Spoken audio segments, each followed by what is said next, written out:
Hello everyone, in this particular video हम अपनी जो हमने डेफिनेशन से रिलेट जो पार्ट 1 स्टार्ट किया था उसी को कंटिन्यू करेंगे। So let's begin.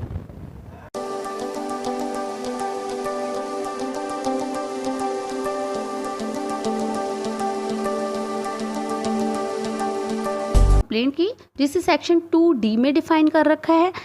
Complaint means ऐसी एलिगेशन जो मजिस्ट्रेट के सामने ही लगाई जाएगी। ओरली भी हो सकती है वो और रिटर्न में भी हो सकती है। ठीक है, किसके अगेंस्ट होगी? किसी भी नोन और अननोन पर्सन के अगेंस्ट हो सकती है। ठीक है, तो यानी हमें क्या एलिमेंट्स मिलते हैं? हमें पता चला इससे कि कंप्लेंट जो है वो मजिस्ट्रेट के सामने की जाएगी। ठीक, कैसे की जाएगी? ओरली भी की जा सकती है और रिटर्न में भी की जा सकती है। ये ऑफेंस से रिलेट होगी, ना कि ऑफेंडर से। मतलब ये कि हमारा जो ऑब्जेक्ट है वो अपराध को ख़त्म करना है, ना कि अपराधी को। ठीक है, अपराधी को ख़त्म करने का हमारा ऑब्जेक्ट नहीं है, इसलिए हम कंप्लेंट किसी भी नोन या अननोन पर्सन के अगेंस्ट दर्ज कर सकते हैं। ठीक है, इसमें क्या चीज़ इंक्लूड नहीं होती है? तो इसमें पुलिस रिपोर्ट इंक्लूड नहीं है। कंप्लेंट में पुलिस रिपोर्ट इंक्लूडेड नहीं होगी। अब हमारा नेक्स्ट जो है वो आती है एक्सप्लेनेशन। कंप्लेंट के नीचे आपको एक्सप्लेनेशन मिलेगी। वो देखिए, इसे समझने से पहले हम ये देखते हैं कि एफआईआर और कंप्लेंट में क्या डिफरेंस है। तो फर्स्ट ऑफ ऑल, एफआईआर कहीं डिफाइन नहीं है, राइट। इसका जो प्रोसीजर है वो आपको सेक्शन 154 सीआरपीसी में मिलेगा। ठीक है, और क्या डिफरेंस है? डिफरेंस है कि एफआईआर जो है वो पुलिस के सामने की जाएगी। ठीक है, जबकि कंप्लेंट कहाँ की जाएगी? मजिस्ट्रेट के सामने। ठीक है, ये कॉग्निजेबल ऑफेंस से ही रिलेट होगी। एफआईआर सिर्फ कॉग्निजेबल ऑफेंस से रिलेट होगी और पुलिस के सामने की जाएगी, जबकि जो कंप्लेंट होगी वो कॉग्निजेबल ऑफेंस से रिलेट भी हो सकती है और नॉन कॉग्निजेबल ऑफेंस से रिलेट भी हो सकती है। ठीक है, हम कॉग्निजेबल और नॉन कॉग्निजेबल ऑलरेडी बता चुके हैं, नहीं देखा है तो पीछे जाके देख लीजिए। और पुलिस के पास अगर सपोज कीजिए नॉन कॉग्निजेबल ऑफेंस से रिलेट कोई केस आ जाता है, तब वो क्या करेगी? वो मना कर देगी, क्योंकि वो तो सिर्फ कॉग्निजेबल ऑफेंस को लेती है। नहीं, मना नहीं करेगी। वो उस केस को जब दर्ज करेगी तो वो कैसे दर्ज करेगी? एज अ कंप्लेंट दर्ज करेगी।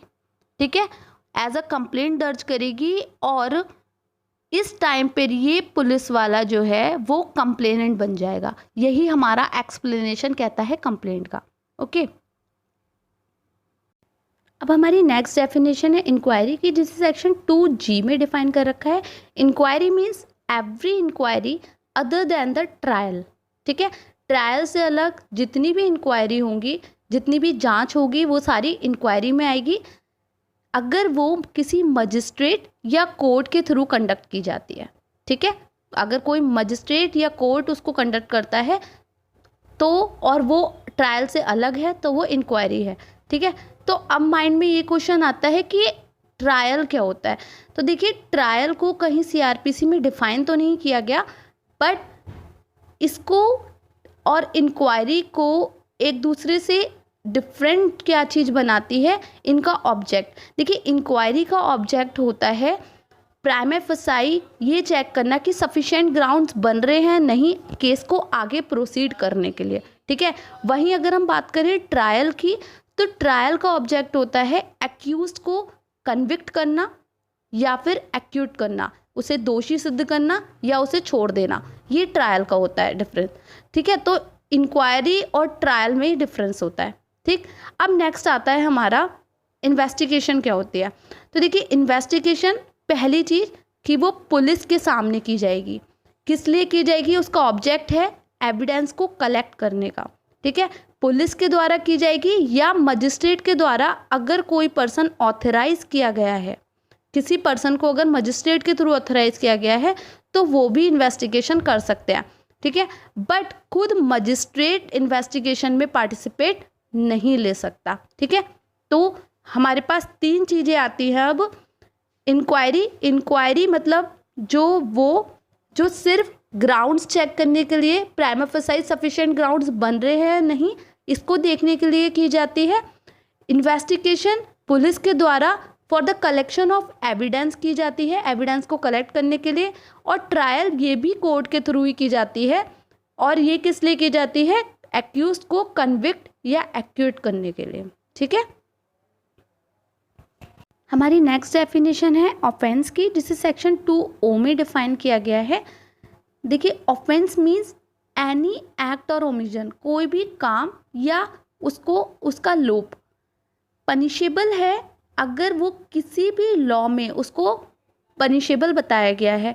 ठीक है, और अगर section 20 of cattle trespass act 1871 में उस एक्ट को करने के लिए मना किया गया है और आप फिर भी उस काम को करते हैं, तो ये दोनों ही कंडीशन में ये क्या हो गया, ये ऑफेंस हो गया। ठीक है, या तो किसी अदर लॉ में बताया गया है, किसी भी लॉ में बताया गया है, या फिर कैटल ट्रेसपास एक्ट सेक्शन 20 में उसको पनिशेबल बताया गया है और उस कंडीशन में आप उसे करते हैं, तो ये ऑफेंस है। ठीक है, अब देखिए, ऑफेंस की डेफिनेशन हमें सेक्शन 40 ऑफ आईपीसी में भी मिलती है। तो सेक्शन 2O ऑफ सीआरपीसी और सेक्शन 40 ऑफ आईपीसी, इन दोनों में डिफरेंस क्या है? तो देखिए, ये तो बात करती है एक्ट एंड ओमिशन की, वहीं सेक्शन 40 कहता है आईपीसी का कि एनीथिंग अ थिंग, ठीक है, कोई भी काम जो कि किसी लॉ में, आईपीसी के कोड में या किसी स्पेशल लॉ में या किसी लोकल लॉ में अगर उसको पनिशेबल बताया गया है और आप उसे करते हैं, तो वो ऑफेंस है। ठीक है, अब हमारी नेक्स्ट डेफिनेशन है पुलिस रिपोर्ट की, जिसे सेक्शन 2R में डिफाइन किया गया है। तो police report means a report forward by the police officer to the magistrate. तो ऐसी रिपोर्ट जिसे पुलिस के थ्रू मजिस्ट्रेट को फॉरवर्ड किया जाए, मजिस्ट्रेट को दी जाएगी अंडर सेक्शन 173 सबसेक्शन 2। ठीक है, तो सेक्शन 173 सबसेक्शन 2 में अगर कोई रिपोर्ट पुलिस के थ्रू मजिस्ट्रेट को दी जाती है, तो वो हमारी पुलिस रिपोर्ट कहलाती है। ठीक है, और इसी रिपोर्ट को हम चालान भी बोलते हैं। क्या बोलते हैं? चालान बोलते हैं। ठीक है, अब हमारी नेक्स्ट डेफिनेशन है सम्मन केस की, जिसे सेक्शन 2W में डिफाइन कर रखा है। तो सम्मन केस मीन्स ऐसे केस जो कि वारंट केस नहीं है, वो सम्मन केस कहलाएंगे। तो फिर वारंट केस क्या होते हैं? वारंट केस वो जो सम्मन केस नहीं है, ऐसा नहीं। वारंट केस 2X में डिफाइन कर रखा है, और वारंट केस का मतलब होता है ऐसे केसेस जिनकी पनिशमेंट या तो डेथ की हो, मृत्युदंड हो, या फिर लाइफ इम्प्रिजनमेंट हो, आजीवन कारावास, या फिर 2 साल से ज़्यादा की पनिशमेंट हो। कितने साल से? 2 साल से ज़्यादा की पनिशमेंट हो। तो इसका मतलब हम कह सकते हैं कि सम्मन केस वो केस हो गए जिसमें 2 साल से कम की पनिशमेंट होगी।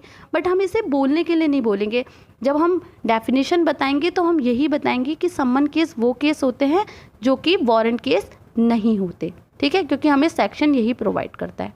ओके, हमारी नेक्स्ट डेफिनेशन है विक्टिम की, जिसे सेक्शन 2WA में डिफाइन कर रखा है।